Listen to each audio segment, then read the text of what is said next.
예, 지금부터는 신범철 아산정책연구원 안보통일센터장과 이번 한미 정상회담을 좀 구체적으로 분석해 보도록 하겠습니다. 자, 어서 오십시오. 예, 연휴 중에 고맙습니다. 예. 이번 한미 정상회담을 두고는 상반된 평가들이 나오는 것 같아요. 국내에서는 상당한 성과가 있었다 이런 평가도 있고, 반면 현지에서는 또 회담 분위기 자체는 썩 좋지 않았다 이런 얘기도 지금 전해오거든요.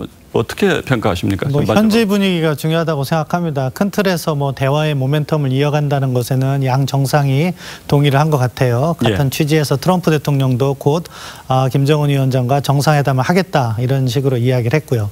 하지만 구체적인 내용을 보면 방금 전 보도에서 보신 것처럼 종전선언이라든가 제재 해제 문제에서 한미 간의 이견이 목격되는 거죠. 가장 중요한 게 이제 북한이 취한 비핵화의 상응 조치라는 종전선언과 관련해서 우리 정부는 논의를 했다고 하는데, 미국 행정부는 트럼프 대통령의 입이나 아니면 백악관에서 발표한 성명에서 그 단어를 찾아볼 수가 없습니다.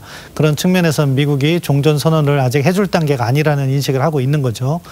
그 부분은 그러면 문재인 대통령이 얘기를 하긴 했는데 트럼프 대통령이나 미국 쪽에서는 듣기만 했다 이렇게 해석해야 되는 겁니까? 그렇게 해석하시면 될 것 같습니다. 왜냐하면 서로 합의된 사항이면은 미 측도 발표를 할 텐데 미 측은 생각이 다르기 때문에 그 부분을 언급하지 않은 거죠.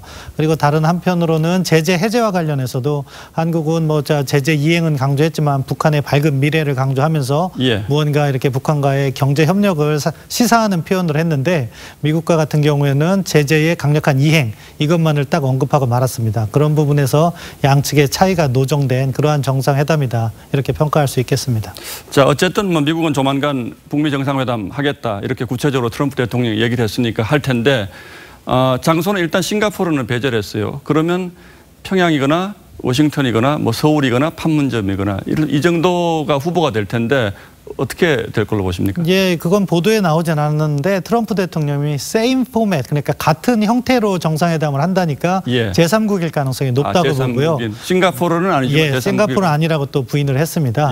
같은 맥락에서 보면은 제3국인데, 그렇다면은 유럽 쪽에서 한다면은 김정은 위원장이 학교를 다닐 때는 스위스 중립국이죠. 그리고 또는 IAEA가 있는 오스트리아, 이런 부분에서 정상회담을 할 수가 있고, 북미 간의 신뢰 구축이 아직 높지 않아서 평양이나 워싱턴은 가능성이 낮다고 보는데, 만약에 북한이 전향적인 입장을 내면서 신구화 검증을 전격적으로 수용한다면은 워싱턴이 될 가능성은 여전히 남아있다 그렇게 평가할 수 있겠습니다.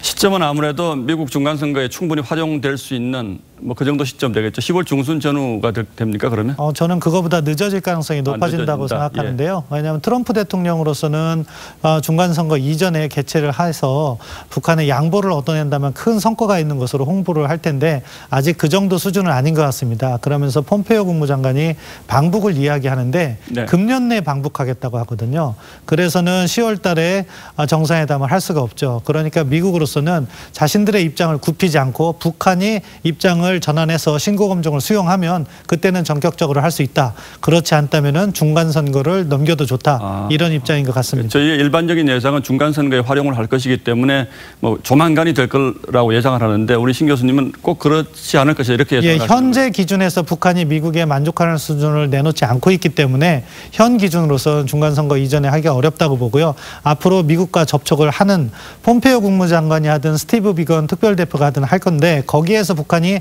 전향적인 조치를 내놓는다면 전격적으로 10월일 가능성은 여전히 남아있다. 그렇다면 만약에 늦어지면 김정은 위원장의 방한이라든지 또는 그 이후의 일정들도 연쇄적으로 늦어질 수도 있습니까? 아니면 그런 것들이 남북관계는 남북관계대로 먼저 가고 어떻게 보십니까? 그 부분? 거기에 이제 우리 정부의 딜레마가 있는 거죠. 한미공조를 중시하면서 남북관계의 속도를 조절할 것이냐, 아니면 한미공조에 약간 훼손이 가더라도 남북관계를 발전시킬 것이냐, 그런 인식을 잘 반영할 거라고 생각하는데요.